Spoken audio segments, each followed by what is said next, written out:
ବହୁତ ଲୋକ ଧ୍ୟାନର ମହତ୍ତ୍ୱ ଜାଣିପାରନ୍ତି ନାହିଁ।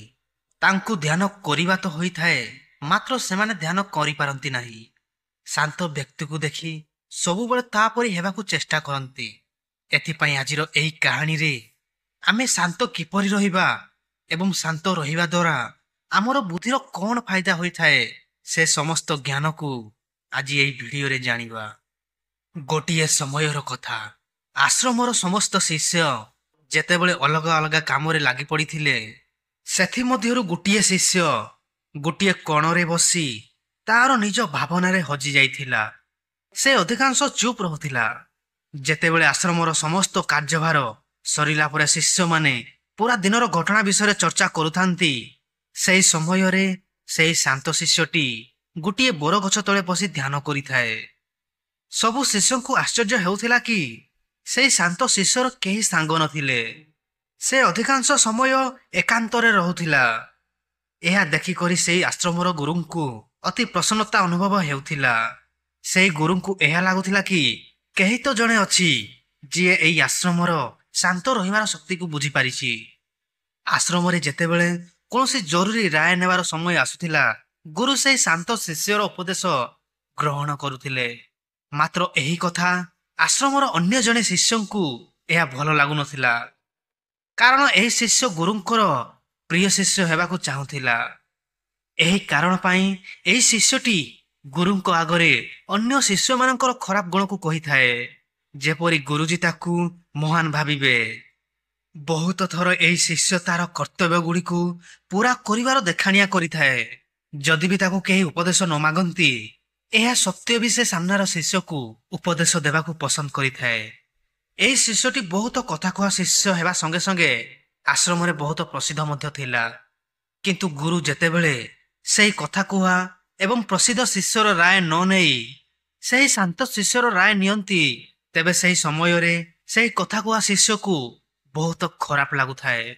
ସେହି କଥା କୁହା ଶିଷ୍ୟକୁ ଏହା ଲାଗୁଥିଲା କି ସେ ଅନ୍ୟ ସବୁ ଶିଷ୍ୟମାନଙ୍କ ଠାରୁ ବହୁତ ବୁଦ୍ଧିମାନ।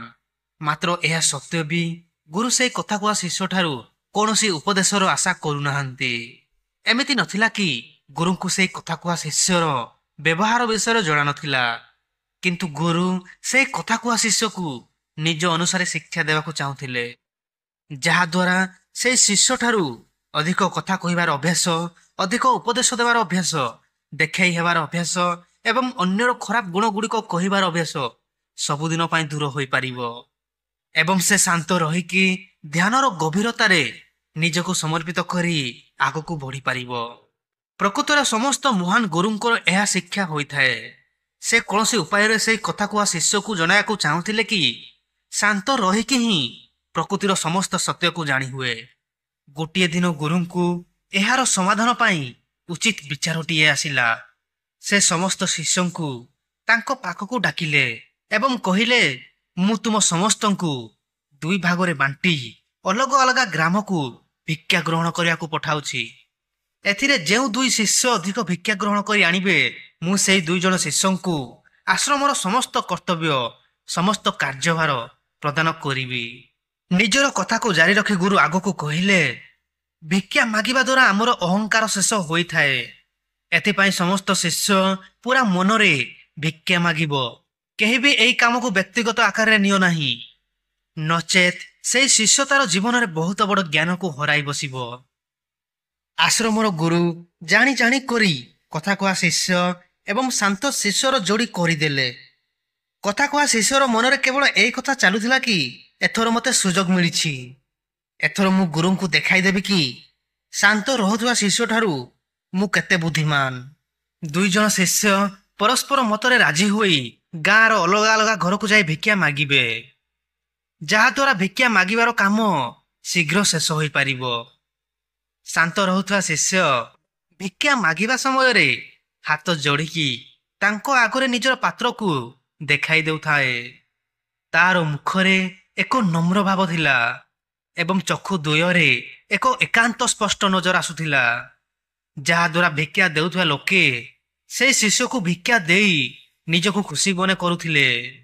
ମାତ୍ର ଏହାର ବିପରୀତରେ କଥା କୁହା ଶିଷ୍ୟ ଭିକ୍ଷା ମାଗିବାକୁ ଯାଇ ଲୋକମାନଙ୍କୁ କିଛି ନା କିଛି ଜ୍ଞାନ ଶୁଣାଉଥିଲା। ଯାହା ଫଳରେ ଅଧିକାଂଶ ଲୋକେ ତାକୁ ବିନା ଭିକ୍ଷା ଦେଇକି ଘରୁ ପଠାଇ ଦେଉଥିଲେ। ସମ୍ପୂର୍ଣ୍ଣ ଗ୍ରାମରୁ ଭିକ୍ଷା ମାଗିବା ପରେ ଦୁଇ ଶିଷ୍ୟ ଯେତେବେଳେ ଗ୍ରାମର ଶେଷରେ ସାକ୍ଷାତ ହେଲେ, କଥା କୁହା ଶିଷ୍ୟ ଦେଖିଲା କି ଶାନ୍ତ ରହୁଥିବା ଶିଷ୍ୟ ପାଖରେ ତାଠାରୁ 3 ଗୁଣା ଅଧିକ ଭିକ୍ଷା ଥିଲା। ଏହା ଦେଖିକରି ତାକୁ ମନ ଭିତରେ ବହୁତ କଷ୍ଟ ହେଲା। କିନ୍ତୁ ଯେତେବେଳେ ସେହି ଶିଷ୍ୟ 2 ଜଣ ଭିକ୍ଷାର ପାତ୍ର ଧରିକି ଆଶ୍ରମ ଆଡ଼କୁ ଯାଉଥିଲେ, ତେବେ କଥା କୁହା ଶିଷ୍ୟକୁ ଏକ ଚତୁର ଭାବନା ଆସିଲା। ସେ ଶାନ୍ତ ରହୁଥିବା ଶିଷ୍ୟକୁ କହିଲା କି ଆମେ ଆମ ଭିକ୍ଷାକୁ ଗୋଟିଏ ପାତ୍ରରେ ଢାଳି ଦେବା ଉଚିତ। ଗୁରୁ ଆମ 2 ଜଣଙ୍କୁ ଏକା ସାଥିରେ ଭିକ୍ଷା ଆଣିବା ପାଇଁ କହିଥିଲେ। ଏହା ଶୁଣି ଶାନ୍ତ ରହୁଥିବା ଶିଷ୍ୟ ବିନା କିଛି କହି ତାର ଭିକ୍ଷାକୁ ସେଇ କଥା କୁହା ଶିଷ୍ୟର ଭିକ୍ଷା ପାତ୍ରରେ ଢାଳିଦେଲା। ଏହା ହେବା ପରେ କଥା କୁହା ଶିଷ୍ୟ ମନ ଭିତରେ ବହୁତ ଖୁସି ହେଉଥିଲା କି ଗୁରୁଙ୍କୁ ଏବେ ଜଣାପଡ଼ିବ ନାହିଁ କି ଅଧିକ ଭିକ୍ଷା ଆମ 2 ଜଣଙ୍କ ଭିତରୁ କିଏ ଆଣିଛି। ଆଶ୍ରମରେ ଗୁରୁ ସମସ୍ତ ଶିଷ୍ୟଙ୍କର ଭିକ୍ଷା ନେଲା ପରେ ଦେଖିଲା କି କଥା କୁହା ଶିଷ୍ୟ ଏବଂ ଶାନ୍ତ ଶିଷ୍ୟର ଭିକ୍ଷା ଅଧିକ ଥିଲା।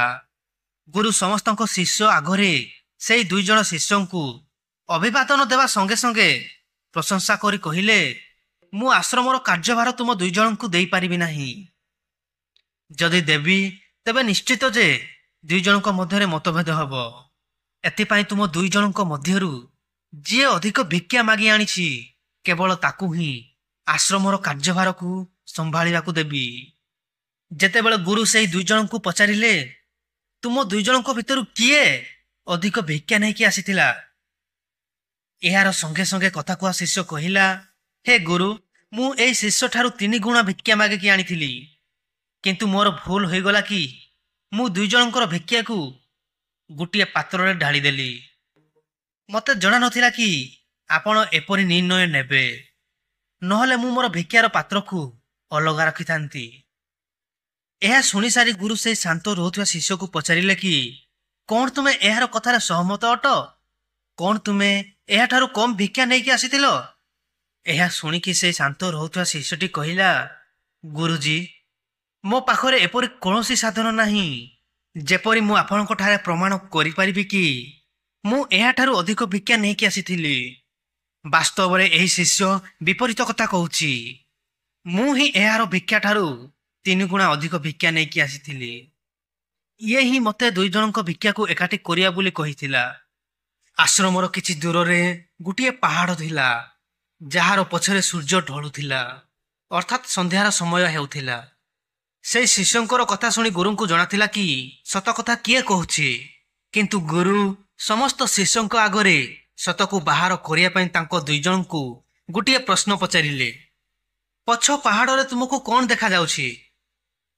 ଏହା ଶୁଣି କଥା କୁହା ଶିଷ୍ୟ ପ୍ରଥମେ କହିଲା, ଗୁରୁଜୀ, ପାହାଡ଼ ପଛରେ ସୂର୍ଯ୍ୟ ତାର ରଙ୍ଗ ଢାଳୁଛି, ଆକାଶରେ ନୀଳିମା ଶୋଭା ପାଉଛି। ଏହା ବହୁତ ସୁନ୍ଦର ଦୃଶ୍ୟ ଅଟେ। ସେଇ ଶିଷ୍ୟ ଅନ୍ୟ କିଛି କହିବା ପୂର୍ବରୁ ଗୁରୁ ସେଇ ଶିଷ୍ୟକୁ ଚୁପ୍ କରାଇ ଅନ୍ୟ ଶାନ୍ତ ଶିଷ୍ୟକୁ ପଚାରିବାକୁ ଯାଇ ଦେଖିଲେ ତାର ଆଖିରେ ଲୁହ ବାହାରି ଆସିଛି। ଶ୍ରଦ୍ଧା, ଭକ୍ତି ଏବଂ ପ୍ରେମରେ ତାର ନୟନ ଭରି ଆସିଥିଲା। ଗୁରୁଙ୍କୁ ସେଇ ଶାନ୍ତ ଶିଷ୍ୟକୁ ପଚାରିବାର ଆବଶ୍ୟକ ହିଁ ପଡ଼ିଲା ନାହିଁ। ଗୁରୁ ସମସ୍ତ ଶିଷ୍ୟକୁ ସମ୍ବୋଧିତ କରି ଆଗକୁ କହିଲେ, ମୁଁ ପ୍ରଶ୍ନ ପଚାରିଥିଲି କି ପାହାଡ଼ ପଛରେ ତୁମକୁ କଣ ଦେଖାଯାଉଛି? ଅଧିକାଂଶ ଲୋକଙ୍କୁ ଏହା ଦେଖାଦେବ କି ବହୁତ ସୁନ୍ଦର ଦୃଶ୍ୟ, କିନ୍ତୁ ବାସ୍ତବରେ କହିବାକୁ ଗଲେ ଏହି ସୁନ୍ଦରତା ମୁଖରେ କହିହେବ ନାହିଁ, ତାକୁ ଅନୁଭବ କରିହେବ ଏବଂ ସାମ୍ନାର ଲୋକ ସେହି ସୁନ୍ଦରତାକୁ ତୁମ ନୟନରେ ଦେଖିପାରିବ। ଶାନ୍ତ ରହୁଥିବା ଶିଷ୍ୟ ଆଡ଼କୁ ଗୁରୁ ହାତ ବଢ଼ାଇ କହିଲେ, ବାସ୍ତବରେ ସୁନ୍ଦରତା ଏହି ଶିଷ୍ୟଟି ଦେଖିପାରିଛି। ଅନ୍ୟ ଶିଷ୍ୟଟି କେବଳ ସୁନ୍ଦରତାର ଉପବାଖ୍ୟା କରିଛି। ଏହା ଶୁଣି ସେହି କଥା କୁହା ଶିଷ୍ୟଟି କାନ୍ଦିବାକୁ ଲାଗିଲା। କାନ୍ଦି କାନ୍ଦି ଗୁରୁଙ୍କୁ ହାତ ଯୋଡ଼ି କ୍ଷମା ମାଗିଲା। ଗୁରୁ ସେହି କଥା କୁହା ଶିଷ୍ୟର ଲୁହକୁ ପୋଛି କହିଲେ, ହେ ଶିଷ୍ୟ, ମୁଁ ଜାଣିଛି ତୁମେ ମିଥ୍ୟାର ସାହାରା ନେଇଥିଲ। ଗୁରୁ ଆଗକୁ ସମସ୍ତ ଶିଷ୍ୟକୁ ଉପଦେଶ ଦେଇ କହିଲେ, ପ୍ରକୃତରେ ଶବ୍ଦ ଏକ ଜାଲ ପରି ହୋଇଥାଏ। ଆମର ଅଧିକ କହିବା କାରଣରୁ ବହୁତ ସମସ୍ୟା ସୃଷ୍ଟି କରାଇଥାଏ। ଯେତେବେଳେ କେଉଁ ମନୁଷ୍ୟ ଗୋଟିଏ କଥାକୁ ବଢ଼ାଇ ଚଢ଼ାଇକି କହିଦେଇଥାଏ, ତେବେ ସେହି କଥାକୁ ସିଦ୍ଧ କରିବା ପାଇଁ ଶବ୍ଦର ଜାଲରେ ଆହୁରି ଭିତରକୁ ପଶି ଯାଇଥାଏ। ଠିକ୍ ଏହି କାରଣ ପାଇଁ ସେହି ମନୁଷ୍ୟ ଅନ୍ତର୍ମୁଖୀ ହେବା ବଦଳରେ ବହିର୍ମୁଖୀ ହେବାର ଲାଗିଥାଏ। ଠିକ୍ ତାର ବିପରୀତରେ ଯେଉଁ ବ୍ୟକ୍ତିକୁ ଅନ୍ତର୍ମୁଖୀ ହେବାର ଥାଏ ତାକୁ ସର୍ବପ୍ରଥମେ ଶାନ୍ତ ଏବଂ ଚୁପ୍ ରହିବା ଶିଖିବା ଦରକାର। ଅଧିକରୁ ଅଧିକ କହିବା କିମ୍ବା ମିଥ୍ୟା କହିବା ଦ୍ୱାରା ଏହା ସବୁ ଆମର ଅନ୍ତର୍ଭୂମି ଅର୍ଥାତ୍ ଭିତର ଭାବନାରେ ବାଧା ସୃଷ୍ଟି କରାଇଥାଏ। ଯେତେବେଳେ ଆପଣ ଚୁପ୍ ଏବଂ ଶାନ୍ତ ରହିବାର ଅଭ୍ୟାସ କରିଥାନ୍ତି ତେବେ ସେତେବେଳେ ଆପଣ ନିଜ ସହ ସମୟ ଦେଇଥାନ୍ତି, ଯେପରିକି ଆପଣ ଆପଣଙ୍କର ଏକାନ୍ତକୁ ଜାଣିପାରନ୍ତି। ଯଦି ଗୋଟିଏ ଥର ବି ମନରେ ଏକାନ୍ତର ସ୍ଥାପନ ହୋଇଯାଏ ତେବେ ଆପଣଙ୍କୁ ସତ୍ୟତା ଦେଖା ଦେଇଥାଏ। ସେତେବେଳେ କିଛି ପ୍ରମାଣ କରିବାକୁ ବାକି ରହିନଥାଏ, କିଛି ଜଣାଇବାକୁ ରହିନଥାଏ। ସବୁକିଛି ଆଖିରେ ସ୍ପଷ୍ଟ ନଜର ଆସିଥାଏ। ଯେପରିକି ଏହି ଶାନ୍ତ ଶିଷ୍ୟଟି ଯାହା ଦେଖିପାରିଛି ସେହି ଦୃଶ୍ୟକୁ, ସେହି ଅନୁଭବକୁ ଅଧିକ କହୁଥିବା ମନୁଷ୍ୟ କେବେ ଦେଖିପାରିବ ନାହିଁ। କାହିଁକି ନା ଅଧିକ କଥା କହୁଥିବା ମନୁଷ୍ୟ ତାର ନିଜର ବୁଦ୍ଧି ସହିତ ତର୍କ ବିତର୍କ କରାଇବାରେ ରହିଯାଇଥାଏ କି ତାକୁ କ'ଣ କ'ଣ ଦେଖାଦେଉଛି, କିନ୍ତୁ ସେହି ଭିତରୁ ସେ ଅନୁଭବ କିଛି ବି କରିପାରିବ ନାହିଁ।